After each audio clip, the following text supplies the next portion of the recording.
안녕하십니까. 제주대학의 안재철입니다. 오늘은 마음, 생각과 관련된 글자 심과 지, 정의 의미 범주에 대해서 생각해 보고자 합니다. 선효에는 참선의 세 가지 요소로 대신심, 대분지, 대의정을 들고 있습니다. 만약에 심과 지와 정이 모두 동일한 뜻이라면 대신심을 대신지나 대신정으로 써도 옳아야 될 것이고, 대분지나 대분심, 대분정으로 써다 옳아야 될 것입니다. 그런데 반드시 대신심과 같이 심을 써야 하고, 대분지는 지를 써야 하고, 대의정은 정을 써야 합니다. 이것은 분명 심과 지와 정의 의미 범주가 다를 것이다 라는 생각이 듭니다. 문짝에서 심은 정이나 지 등의 부수자로 뭇 마음을 통칭한다고 할 것입니다. 이 정자에서 왼쪽 부분의 이것이 또는 지자에서 아래쪽 부분의 이것이 심이기 때문에 이 심의 부수자에 속하는 것이 바로 정과 지입니다. 먼저 심과 성을 살펴보고자 합니다. 성과 기검에는 심과 성을 이렇게 구분하고 있습니다. 심은 거울의 바탕과 같고 채와 같고, 성이라는 것은 거울의 빛과 같은 것이다 라고 설명하고 있습니다. 이것은 우리가 거울을 볼 때 거울에 면이 있고 그 면 위에 빛이 있는 것을 두고 하는 말 같습니다. 거울의 면을 심에 비유한 것이고, 그 거울 면에서 빛나는 빛을 성이라고 한 것입니다. 우리는 거울 앞에 나의 모습을 비춰볼 때 그 앞에 서 있을 때 거울에 나의 모습이 비춰집니다. 그 모습이, 비춰진 모습이 바로 정에 해당된 것이고, 정이라고 할 수 있는 것이고, 이 거울 앞에 있는 나의 모습이 비춰주기 위해서는 거울이 있어야 되고, 거울면이 있어야 되고, 그 거울면에 빛이 있어야 됩니다. 만약에 우리 앞에 있는 것이 거울이 아니고 쇳덩어리라고 가정했을 때, 쇳덩어리는 면은 있습니다.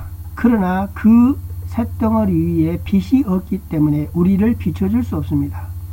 이와 같이 우리의 마음도 우리의 마음이 겉으로 드러나기 위해서는 바탕이 되는 심이 있고, 그리고 그것이 거울의 빛과 같은 역할을 해주는 성이 있고, 그것이 이 외부에 있는 여러 가지 이 인연들과 상황들과 만나 가지고 마음이 일어나는데, 그 일어난 마음을 우리는 정이라고 한다라고 생각해 볼 수 있을 것 같습니다.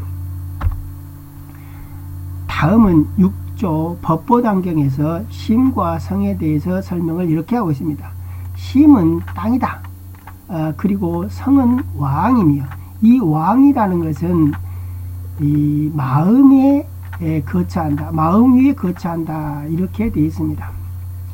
여기에서 심지를 마음이라고 제가 해석하고 있는 것은, 마음의 땅이 아니고 마음이라고 해석하는 것은, 불교에서는 이와 같이 중심이 되는 말을 앞에 두고 그것이 어떤 것이냐를 설명하는 것을 바로 뒤에 두기도 합니다. 이 심지라는 말은 땅과 같은 마음이라는 얘기가 되겠습니다. 아무튼 이 마음은 근거가 되는, 의지처가 되는 땅이고, 성은 그 땅 위에 있는 왕과 같은 역할을 한다라고 해석하면 될 것 같습니다. 따라서 이 마음이라는 것은 바탕이 되는 마음입니다. 그러므로 우리는 대신심에서 대신심을, 이것을 정이나 이 인연에 의해서 만들어진 마음이라고 할 수 있는 정이나, 또는 그 거울면의 빛에 해당되는 성이라고 바꿀 수 없는 것 같습니다. 이 믿음이라는 것은 참선에 있어서 가장 바탕이 되고 근거가 되는 것이기 때문에 이 대신심에서 심자는 반드시 심으로 써야 되지, 이것을 정이나 지와 같은 다른 글자로 쓸 수 없는 것이 아닌가, 이런 생각을 해볼 수 있을 것입니다. 다음은 성과 정을 비교해 보겠습니다.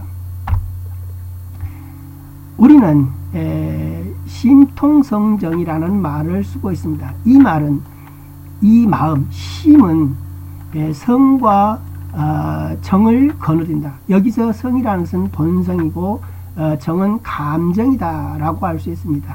우리의 마음, 심은 본성과 감정을 거느린다. 즉 여기에서 심이라는 것은 성과 정을 통섭하는 주제자라고 할 수 있습니다. 그리고 여기서 성이라는 것은 아직 발해지지 않은 미발의 본성에 해당되는 것이고, 이것에 비해서 정이라는 것은 이미 발해진 기발의 감정이라고 할 수 있습니다. 그리고 성이라는 것은 도덕적 의무감인 천리에 배대하고 있고, 또는 정이라는 것은 인간적 욕망인 인욕에 배대해서 우리는 존천리, 거인욕이라는 말을 쓰는데, 이 천리를 보존하고 인욕을 버린다. 이것은 마치 우리가 불교에서 수행을 하는데 그 자성을 닦기 위해서 이미 바래진 생각을 지워가는 과정과 유사하다고 할 것입니다. 아무튼 성이라는 것은 이 아직 바래지지 않은 본성에 해당되는 것이고, 정이라는 것은 이미 바래진 이발의 감정에 해당된다, 이렇게 생각할 수 있을 것입니다. 다음은 대승기신론에서 우리는 중생심을 이야기할 때 중생심을 진여문과 생멸문으로 나누어 이야기하는데, 여기에서 이야기하고 있는 진여문은 마치 지금 방금 이야기한 성에 해당되는 것이다 라고 생각해 볼 수 있고, 생멸문이라는 것은 여기에 정에 배대해 볼 수 있다, 이렇게 생각할 수 있을 것입니다. 설문의 자 신부에는 성자가 기술되어 있는데, 이것에 대한 설명을 혹자가 이것에 대한 설명을 보고 본의를 사람이 태어나면서부터 가지고 있는 특질이라고 설명하고 있습니다. 그리고 정을 본인은 감정, 정서이다. 즉 사람의 사상, 심의, 정신, 감각 등이 나타난 모든 상태를 말한다 라고 이야기하고 있습니다. 방금 설명한 성자는 본성이고 정자는 감정에 해당된다 라는 말과 상통한다고 할 것입니다. 다음은 제 생각을 말씀드려 보겠습니다. 정자는 심과 청성으로 되어 있다고 합니다. 이 정자와 이 심과 이 청으로 되어 있습니다. 이 청자를 살펴보면 청은 또 윗부분에 있는 것이 바로 생자입니다. 그리고 아랫부분에 있는 것은 단자입니다. 이 단과 생을 따른 글자라고 할 수 있습니다. 여기에서 단자는 붉은색을 말하는데, 여기에서는 붉은색으로서 모든 색깔을 대표한다고 할 것입니다. 따라서 이 청자의 아랫부분의 이 단자는 붉은색을 나타내는 것이 아니고 모든 색깔이라는 의미를 나타낸다고 할 수 있습니다. 그리고 윗부분에 있는 이 생자를 통해서 우리는 이 청이라는 것은 생겨날 때의 색깔이다, 라고 해석해 볼 수 있습니다. 즉, 이 정자의 경우는 생각에 색깔이 입혀지듯이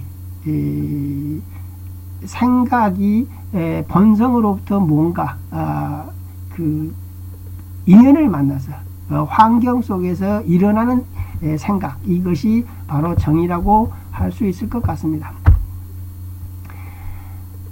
종합해보면 성은 사람이 태어나면서 하늘로부터 부여받은 마음, 미발의 마음, 이것은 우리 모두가 갖고 있는 본성의 성일 것입니다. 본연지성의 성일 것입니다. 정이라는 것은 마음이 생겨나면서 감정의 색깔이 입혀지기 시작한 상태, 즉 기발의 마음입니다. 그리고 이것은 개인이 각각 다른 기질지성에 해당되는 것이다 라고 말할 수 있을 것입니다. 따라서 대의정에서 정이라는 것은 이미 만들어진 개개인의 이미 생겨난 생각이라고 할 수 있습니다. 의심하는 마음은 마음에 감정의 색깔이 입혀진 기발의 마음입니다. 그리고 이것은 개인이 각각 다른 기질지성에 해당되기 때문에 대의정에서 정자는 대의성이나 대의지나 대의심과 같이 써서는 안 된다고 할 것입니다. 다음은 지자를 살펴보겠습니다. 지는 근무는 이러한 형태를 가지고 있고 소전체에서는 이러한 형태를 가지고 있습니다. 즉 이것은 아랫부분에는 심장의 모습을 그린 것이고 윗부분에는 섬기사자가 아니고 이 갈지자의 모습을 그린 것입니다. 즉 이것은 심을 따르고 지성이라고 하는데 이 지는 마음이 가는 것, 이것을 말하는 것입니다. 따라서 이 지라는 것은 장차 어떤 행동을 하고자 하는 의향, 이것을 나타내는 것이 바로 지라고 할 것입니다. 우리는 서경에서 시언지라는 말을 시는 뜻을 말한다 라고 해석하고 있습니다. 그런데 시는 뜻을 말하는 것이다, 이러한 해석은 이 의미를 제대로 파악하지 못한 것 같습니다. 우리가 이 지자가 의향, 마음이 가고자 하는 의향, 지향하는 마음이라고 우리가 이해할 수 있다면 시라는 것은 자기가 표현하고자 하는 이 지향하는 마음을 말한 것이다 라고 설명하는 것이, 해석하는 것이 훨씬 이해하기 좋습니다. 또 우리는 의라는 말을 제7식의 배대에서 쓰고 있는데 이것은 나의 마음을 이 위에 있는 것이 바로 음자입니다. 말로 드러내되 내면에 쌓여있는 것에 착안한 것이 바로 의자라고 할 것이고, 지는 이 마음이 어떤 방향으로 나가는 것, 어떤 방향에 나아가는 것, 이 방향에 착안한 것이 바로 지라고 할 것입니다. 따라서 대분지에서 지를 쓰고 있는 이유는 우리가 깨닫고 말겠다는 분명한 목표, 방향을 가진 마음이기 때문에 대분지에서 지자를 써야 하는 것입니다. 이것을 대분정이나 대분성, 대분신과 같이 써서는 안 되는 이유입니다. 이 외에도 우리는 마음과 관련된 글자들은 이렇게 많이 있습니다. 상이나 념, 사, 려와 같은 글자들을 들 수가 있습니다. 우리는 상념이라는 말을 쓰는데 상념에 사로잡히다, 이것은 과거로부터 현재까지의 어떤 생각에 사로잡히는 것을 말합니다. 이 염이라는 것은 아랫부분에 심자가 있고 윗부분에는 금자가 있는데 혹자는 지금 마음이다 라고 설명하는 사람이 있고, 윗부분에 금자를 함자에서 입구가 생략된 것으로 보고 지금 머금은 지금 내가 하고 있는 생각이다. 이 찰나간에 번뜩 내가 하는 생각을 염이라고 합니다.